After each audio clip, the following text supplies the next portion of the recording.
नमस्कार, DD news पर आप सभी दर्शकों का स्वागत है। मैं हूं साइमा खान। सबसे पहले नजर हेडलाइंस पर।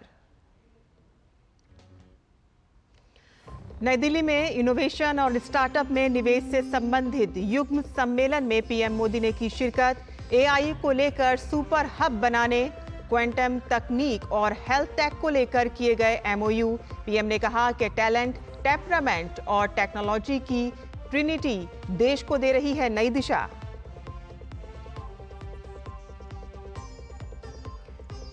एनआईए ने पहलगाम आतंकी हमले की जांच की तेज। घटनास्थल का सीन क्रिएट कर हर कोने से जुटा रही है सबूत।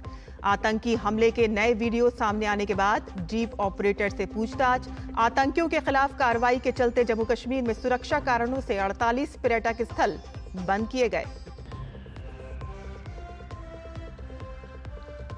पाकिस्तान के रक्षा मंत्री का एक्स अकाउंट भारत में बंद। पहलगाम हमले के बाद लगातार उगल रहे थे जहर। यूएन के मंच पर भी भारत ने पाकिस्तान को लताड़ा। 5वें दिन लगातार पाकिस्तान ने सीज फायर का किया उल्लंघन। मेडिकल वीजा पर भारत आए पाकिस्तानी नागरिकों के वापस लौटने का आज अंतिम दिन। यूपी में नेपाल सीमा से सटे जिलों में अवैध कब्जों पर कार्रवाई लगातार जारी। हटाए गए अवैध अतिक्रमण को अवैध मदरसे भी सील किए गए। गुजरात में भी अवैध घुसपैठियों के कब्जे पर चला बुलडोजर। अहमदाबाद के चंडोला तालाब के पास झुग्गियां और आलीशान फार्म हाउस किए जा रहे हैं ध्वस्त।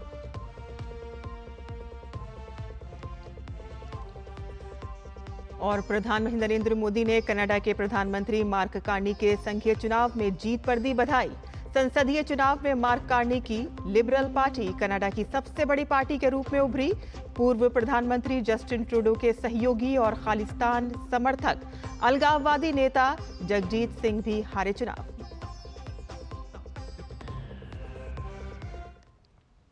और अब समाचार विस्तार से। नवाचार और स्टार्टअप में निवेश को लेकर नई दिल्ली भारत मंडपम में आयोजित युग्म सम्मेलन में प्रधानमंत्री ने शिरकत की और इसका आयोजन केंद्रीय शिक्षा मंत्रालय और वाधवानी फाउंडेशन ने संयुक्त रूप से किया। इस अवसर पर वाधवानी फाउंडेशन और आईआईटी कानपुर के बीच आर्टिफिशियल इंटेलिजेंस को लेकर एक सुपर हब तैयार करने, आईआईटी बॉम्बे के साथ बायोटेक को लेकर और एनआरएफ के साथ क्वांटम तकनीक, हेल्थ टेक पर समझौता ज्ञापन हुए। ये ज्ञापन 1400 करोड़ रुपए की लागत से पूरे होंगे। प्रधानमंत्री ने वाधवानी फाउंडेशन द्वारा रिसर्च और इनोवेशन को बढ़ावा दिए जाने पर खुशी व्यक्त की और फाउंडेशन के प्रयासों को प्रेरक बताया। उन्होंने कहा कि भारत अब 21वीं सदी को ध्यान में रखकर ग्लोबल स्टैंडर्ड के मुताबिक युवाओं को शिक्षित कर रहा है। पीएम ई विद्या और नेशनल रिसर्च फाउंडेशन की स्थापना इसी दिशा में उठाए गए प्रयास हैं। यही वजह है कि जहां साल 2014 में सिर्फ 40,000 पेटेंट भारतीय युवाओं द्वारा किए गए थे, वो बढ़कर अब 80,000 हो चुके हैं। भारत ने जिन लक्ष्यों को तय किया है उसे निरंतर गति देने के लिए देश के रिसर्च इकोसिस्टम को मजबूती देना आवश्यक है। पिछले एक दशक में इस दिशा में तेजी से काम हुआ है। जरूरी संसाधनों को बढ़ाया गया है। 2013-14 में R&D पर ग्रॉस एक्सपेंडिचर केवल 60,000 करोड़ रुपए था। हमने इसे डबल से भी ज्यादा बढ़ाकर 1.25 लाख करोड़ रुपए से भी ऊपर कर दिया है। देश में कई state of the art research park भी स्थापित किए गए हैं। लगभग 6,000 उच्च शिक्षा संस्थानों में रिसर्च एंड डेवलपमेंट सेल्स की स्थापना की गई है। हमारे प्रयासों से देश में इनोवेशन कल्चर तेजी से विकसित हो रहा है। 2014 में भारत के 40,000 के आसपास पेटेंट फाइल हुए थे। अब ये संख्या बढ़कर 80,000 से ज्यादा हो गई है। टैलेंट, टेम्परामेंट और टेक्नोलॉजी की ट्रिनिटी भारत को अब एक नई दिशा दे रही है। प्रधानमंत्री ने कहा कि विकसित भारत के लक्ष्य को हासिल करने के लिए 25 साल का समय बचा है। लक्ष्य बड़ा है और समय कम है। ऐसे में रिसर्च, एकेडमी और इंडस्ट्रीज एक साथ आएं और युवाओं को मार्गदर्शन करें। टैलेंट, टेम्परामेंट और टेक्नोलॉजी की ट्रिनिटी ही भारत के भविष्य को ट्रांसफॉर्म करेगी। इसके लिए हम भारत के बच्चों को बचपन में ही जरूरी एक्सपोजर दे रहे हैं। इसके लिए जरूरी है कि हमारा पूरा रिसर्च इकोसिस्टम, एकेडमिक इंस्टीट्यूशन से लेकर इन्वेस्टर्स और इंडस्ट्री तक हर कोई रिसर्च के साथ खड़ा हो, उन्हें गाइड करे।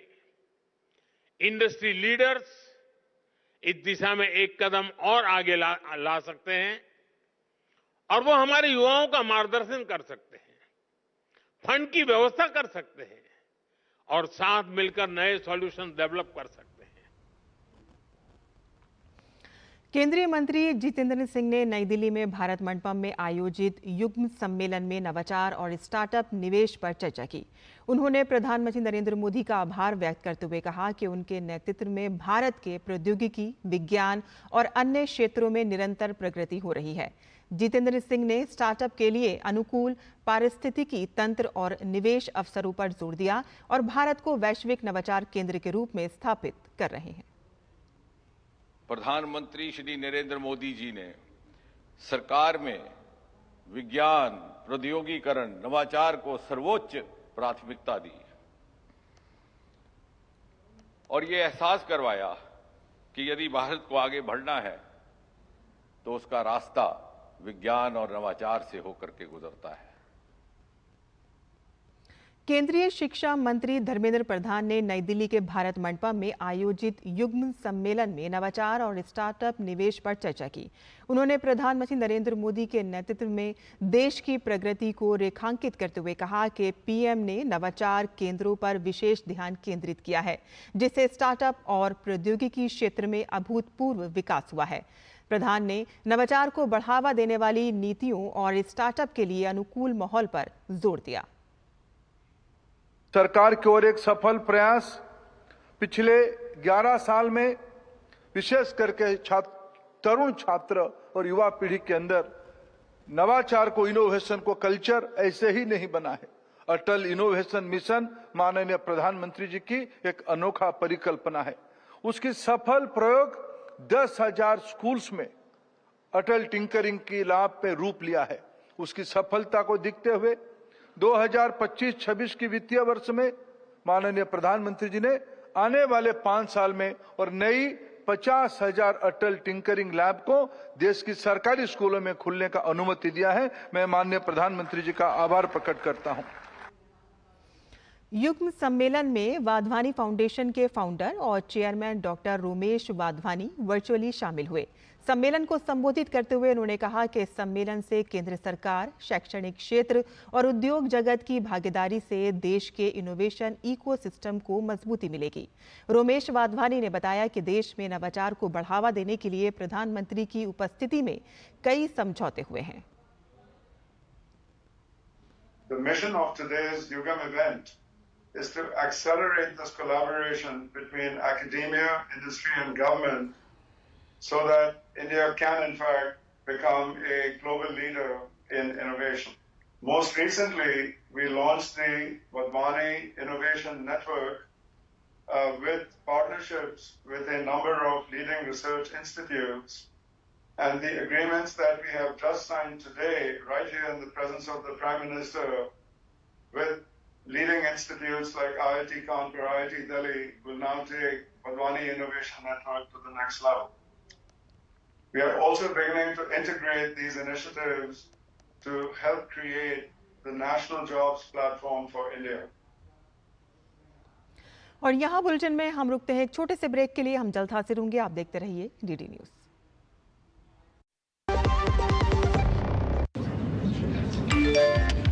Work from home, high salary, बस एक क्लिक में। अरे वाह!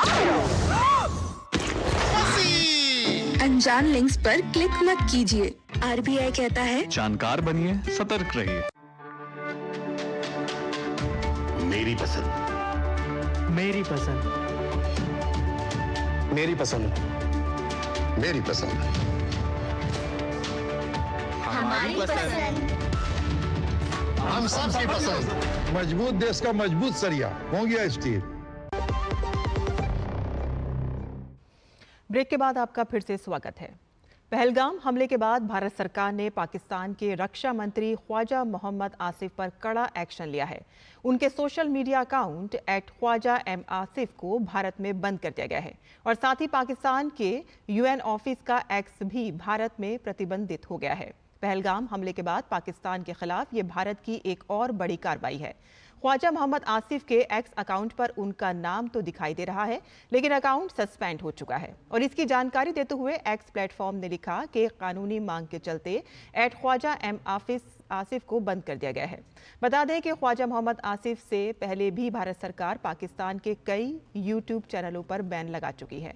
पहलगाम आतंकी हमले के बाद ये सभी पाकिस्तानी यूट्यूब चैनल्स भारतीय सुरक्षा बलों, खुफिया एजेंसियों के बारे में झूठे खबरें प्रसारित कर रहे थे।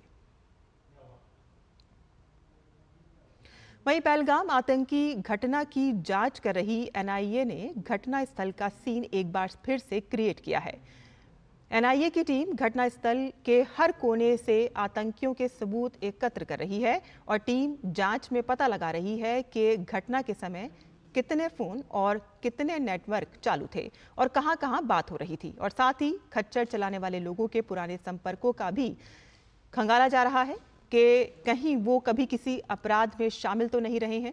NIA जीप ऑपरेटर के अलावा बाकी टूर ऑपरेटर से भी पूछताछ कर रही है।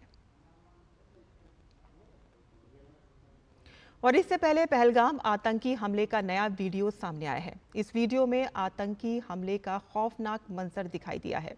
वीडियो गुजरात के रहने वाले ऋषि भट्ट नाम के शख्स ने बनाया है, जो आतंकी हमले के दौरान जिप लाइनिंग कर रहे थे और इस वीडियो में गोली लगने के बाद सैलानी जमीन पर गिरते नजर आ रहे हैं। वीडियो सामने आते ही सोशल मीडिया पर वायरल हो गया है और अब NIA इस नए वीडियो के आधार पर जिप लाइन ऑपरेटर से और ऋषि भट्ट से पूछताछ करेगी। आपको बता दें कि जिप लाइन ऑपरेटर से पूछताछ NIA करेगी और साथ ही आपको बता दें कि 22 अप्रैल को पहलगाम में हुए आतंकी हमले का ये लेटेस्ट वीडियो सामने आए हैं। गुजरात के अहमदाबाद में रहने वाले ऋषि भट्ट के कैमरे में ये कैद हुआ है ये वीडियो और वीडियो में आतंकी पर्यटकों पर दनादन गोलियां बरसा रहे हैं। पर्यटक जान बचाकर इधर उधर भाग रहे हैं, तभी आतंकी धर्म पूछकर खूनी खेल खेल रहे हैं। वीडियो की शुरुआत में जिप लाइन पर सवार ऋषि भट्ट दिखाई दे रहे हैं और एक शख्स उनके पीछे खड़ा है जो जिप लाइन ऑपरेटर है और जैसे ही फायरिंग की आवाज आती है जिप लाइन ऑपरेटर धार्मिक नारे लगाने लगता है।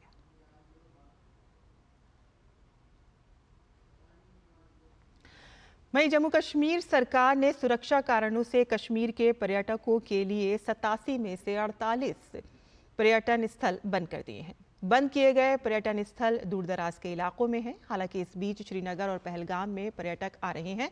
पहलगाम में आतंकी वारदात के मद्देनजर देश की सुरक्षा एजेंसियों की सतर्कता जारी है और कश्मीर में संदिग्ध घरों पर छापेमारी दूसरे सप्ताह भी जारी रही। रिपोर्ट के अनुसार कैसरनाग, सूर्य मंदिर, Verinag garden, Sinthan top, Mahadev hills, बौद्ध मठ सहित 48 पर्यटन स्थल बंद कर दिए गए हैं। अन्य गंतव्यों को उचित सुरक्षा प्रदान की गई है और कुछ गंतव्यों को अस्थायी रूप से बंद कर दिया गया है।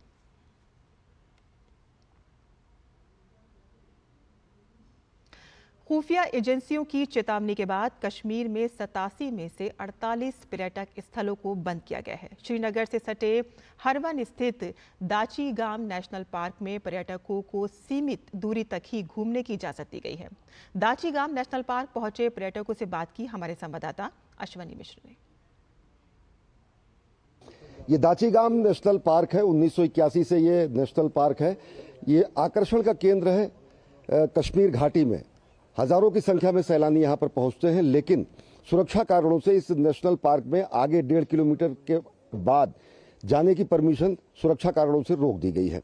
कुछ यहाँ पर देश के अलग अलग हिस्सों से आए हुए लोग हैं। आप कहाँ से आए हैं? हम आए हैं मुंबई से। और कहाँ तक आप जा पाए और किन कारणों से आपको वापस आना पड़ा? अभी क्योंकि रेस्ट्रिक्शन है तो हमको आगे 1.5 किलोमीटर पे फिश फार्म है, वहीं तक जाने दिया है।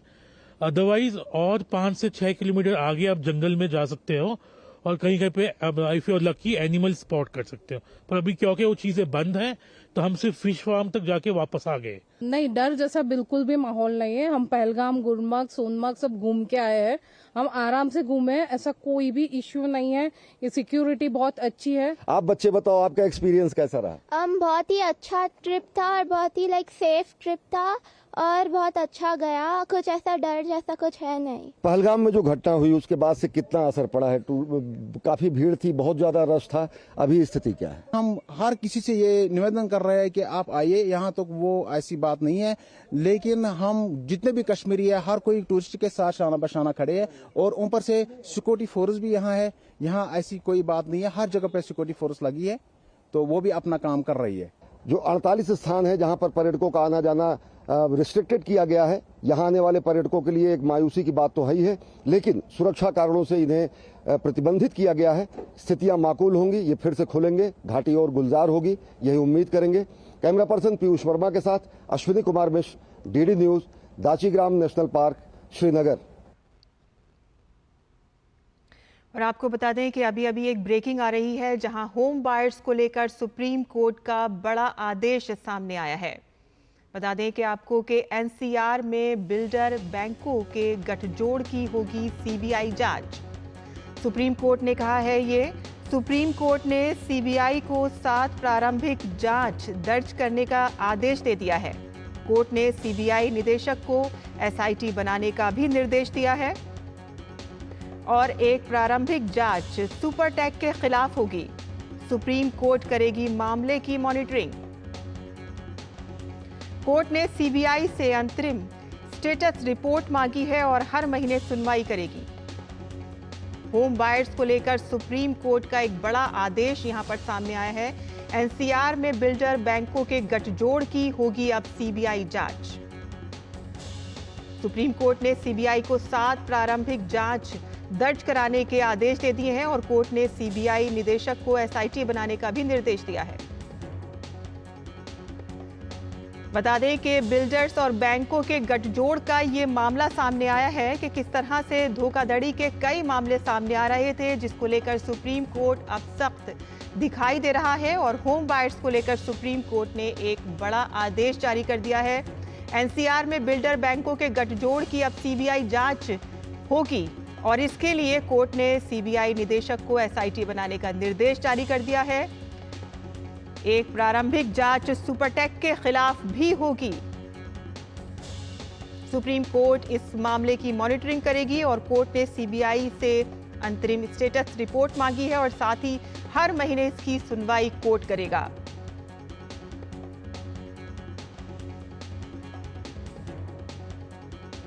जिस तरह से बिल्डर्स और बैंकों के गठजोड़ की लगातार शिकायतें दर्ज हो रही थी, उसी को लेकर ये बड़ी कार्रवाई सुप्रीम कोर्ट की तरफ से हुई है और इसी पर ज्यादा जानकारी के लिए हमारे साथ हमारे संवाददाता जुड़ गए हैं विकास, किस तरह का ये मामला है पूरा और इसकी शुरुआत किस तरह से हुई? क्या याचिका कोर्ट के सामने पेश हुई थी जिस पर यह आदेश आया है?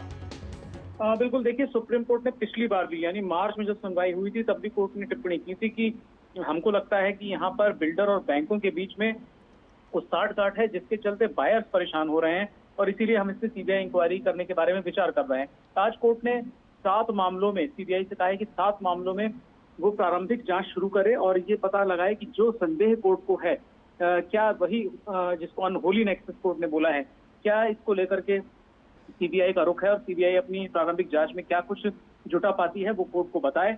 और इसमें जो मुख्य तौर पर जो प्रोजेक्ट्स हैं उनकी हम बात करें तो वो दिल्ली एनसीआर में, कलकत्ता में, गुरुग्राम में, नोएडा में, ये यहाँ पर प्रमुख रूप से हैं।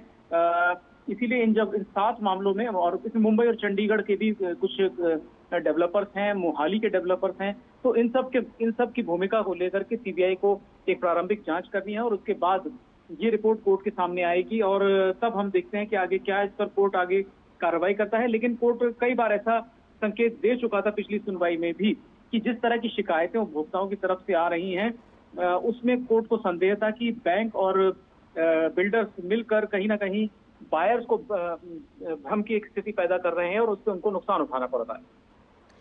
जी विकास, बहुत बहुत शुक्रिया इस तमाम जानकारी के लिए। तो सुप्रीम कोर्ट का एक सख्त आदेश होम बायर्स के हक में आया है और साथ ही साथ जो बिल्डर्स हैं, जो बैंकों के साथ गठजोड़ करके लोगों को धोखा दे रहे हैं, उसी पर अब सीबीआई जांच का हुक्म दे दिया गया है। आगे बढ़ते हैं, जहां बीजेपी प्रवक्ता गौरव भाटिया ने कांग्रेस के विवादित पोस्ट को लेकर जमकर हमला बोला है। बीजेपी ने कहा कि कांग्रेस एक भारतीय राजनीतिक पार्टी होने के बावजूद लगातार अपने दो चेहरे दिखाती है। ये तस्वीर जो है ये कांग्रेस के वेरीफाइड एक्स हैंडल से की जाती है और इस तस्वीर के पोस्ट करने के बाद एक बहुत बड़ा सिग्नल शत्रु देश पाकिस्तान में दिया जाता है। शरीर है, सर नहीं है। सर तन से जुदा आज लश्करे पाकिस्तान कांग्रेस की विचारधारा, आधारशिला उनका चरित्र बन गई है। बीजेपी प्रवक्ता गौरव भाटिया ने कहा कि सरतन से जुदा लश्कर पाकिस्तान कांग्रेस की विचारधारा बन गई है। राहुल गांधी के निर्देश पर ऐसे पोस्ट किए जाते हैं जिससे देश शर्मिंदा होता है। देश के प्रधानमंत्री जो चट्टान है, ये चट्टान है सुरक्षा की, भारत के लिए, हर नागरिक के लिए। उस चट्टान को तोड़ने का प्रयास कर रहे हैं कांग्रेसी आज। और बड़ी जिम्मेदारी से मैं कहता हूं, जिस लश्करे पाकिस्तान कांग्रेस में पत्ता नहीं हिलता है बिना राहुल गांधी की सहमति के। राहुल गांधी के कहने पे ऐसे पोस्ट किए जाते हैं जो पूरे देश को शर्मसार तो करते ही हैं, लेकिन पीड़ा देते हैं। और पहलगाम में हुए आतंकी हमले को लेकर कांग्रेस नेताओं के बयानों की भाजपा ने कड़े शब्दों में निंदा की है। गौरव भाटिया ने कहा कि कांग्रेस नेताओं के ऐसे बयान देश की अखंडता को कमजोर करते हैं। ये तमाम जो नेता हैं, आरबी तिम्मापुर पाकिस्तान के साथ युद्ध नहीं करना चाहिए। विजय वडेट्टीवार आतंकियों के पास धर्म पूछने का समय नहीं होता है। ये एक फौज जो है लश्कर कांग्रेस पाकिस्तान ने भारत को कमजोर करने के लिए छोड़ दी है, सरकार पर, सेना पे। और अब स्पष्ट हो गया है कि इनकी असली जहरीली सोच क्या है। और पहलगाम आतंकी हमले के बाद एक बार फिर से कांग्रेस पार्टी का दोहरा चरित्र उजागर हो गया है। एक तरफ कांग्रेस के कई नेता पहलगाम हमले पर पाकिस्तान के प्रति सहानुभूति दिखा रहे हैं, तो वहीं कांग्रेस अध्यक्ष मल्लिकार्जुन खड़गे प्रधानमंत्री को पत्र लिखकर संसद का विशेष सत्र बुलाने की मांग कर रहे हैं। भाजपा सांसद अनुराग ठाकुर ने कहा कि सरकार हमेशा चर्चा में विश्वास रखती है। सदन में चर्चा से ज्यादा ऐसे कदम उठाने की जरूरत है जिससे पाकिस्तान को करारा जवाब दिया जा सके। सरकार सदा चर्चा में विश्वास करती रही और सही समय आने पर उसमें भी कोई एतराज नहीं है। हम तो लोकतंत्र में विश्वास करते हैं और सदन में जब भी किसी बात पे चर्चा मांगी, हमने हर विषय पे चर्चा की। लेकिन आज चर्चा से ज़्यादा वो कदम उठाने की जरूरत है जिससे पाकिस्तान को करारा जवाब दिया जा सके, और करारा जवाब एक के बाद दूसरे कदम से मोदी सरकार दे रही है। और कनाडा में प्रधानमंत्री पद के लिए मार्क कार्नी की लिबरल पार्टी ने जीत हासिल कर ली है। लिबरल पार्टी ने 164 सीटों पर जीत हासिल कर ली है। बहुमत हासिल करने के लिए किसी पार्टी को 343 में से 172 सीटें हासिल करनी होंगी। तो वहीं कनाडा की राजनीति में कभी किंग मेकर की भूमिका निभाने वाले जगमीत सिंह संसद का चुनाव हार गए हैं और उनकी पार्टी को भी करारी शिकस्त का सामना करना पड़ा है। इस हार के बाद जगमीत सिंह ने पार्टी के नेता पद से इस्तीफा देने का ऐलान कर दिया है। वह 8 साल से एनडीपी के प्रमुख थे और इसके साथ ही एनडीपी का राष्ट्रीय पार्टी का दर्जा भी छिन गया है। खालिस्तान समर्थक सिंह को पूर्व पीएम जस्टिन ट्रूडो के भारत विरोधी रुख के लिए जिम्मेदार कारणों में से एक माना जाता है। कनाडा में पिछले आम चुनाव अक्टूबर 2021 में हुआ था और अगला अक्टूबर 2025 में तय था। जनवरी 2025 में जस्टिन ट्रूडो ने प्रधानमंत्री और लिबरल पार्टी के नेता पद से इस्तीफा दे दिया और इसके बाद पार्टी ने पूर्व बैंकर मार्क कार्नी को नया नेता चुना और वह प्रधानमंत्री बने। अमेरिका के राष्ट्रपति डोनाल्ड ट्रंप के साथ बढ़ते टैरिफ वॉर और व्यापार तनाव के बीच कार्नी एक मजबूत जनादेश चाहते थे ताकि बड़े फैसले लेने में आसानी हो और इसी वजह से अप्रैल में चुनाव कराए गए। प्रधानमंत्री नरेंद्र मोदी ने कमला प्रसाद बिसेसर और त्रिनिदाद और टोबैगो में प्रधानमंत्री का चुनाव जीतने की बधाई दी। पीएम मोदी ने अपने सोशल मीडिया अकाउंट एक्स पर लिखा कि कमला प्रसाद बिसेसर को चुनाव में जीत पर हार्दिक बधाई। हम त्रिनिदाद और टोबैगो के साथ अपने ऐतिहासिक रूप से घनिष्ठ और पारिवारिक संबंधों को सजो कर रखते हैं। मैं अपने लोगों की साझा समृद्धि और भलाई के लिए हमारी साझेदारी को और मजबूत करने के लिए आपके साथ मिलकर काम करने के लिए उत्सुक हूं। कनाडा के प्रधानमंत्री मार्क कार्नी की लिबरल पार्टी ने कनाडा के संघीय चुनाव में जीत हासिल की है। प्रधानमंत्री नरेंद्र मोदी ने अपने सोशल मीडिया प्लेटफॉर्म एक्स पर उन्हें बधाई देते हुए लिखा कि मार्क कार्नी को कनाडा के प्रधानमंत्री के रूप में आपके चुनाव पर बधाई और लिबरल पार्टी को उनकी जीत पर बधाई। भारत और कनाडा साझा लोकतांत्रिक मूल्यों, कानून के शासन के प्रति दृढ़ प्रतिबद्धता और लोगों के बीच जीवंत संबंधों से बंधे हैं। मैं हमारी साझेदारी को मजबूत करने और हमारे लोगों के लिए अधिक से अधिक अवसरों को खोलने के लिए आपके साथ काम करने के लिए उत्सुक हूं। और इसी के साथ ही हमारा बुलेटिन यहीं खत्म होता है। हमारी पूरी टीम को अब अनुमति दें, लेकिन आप देखते रहिए DT न्यूज़।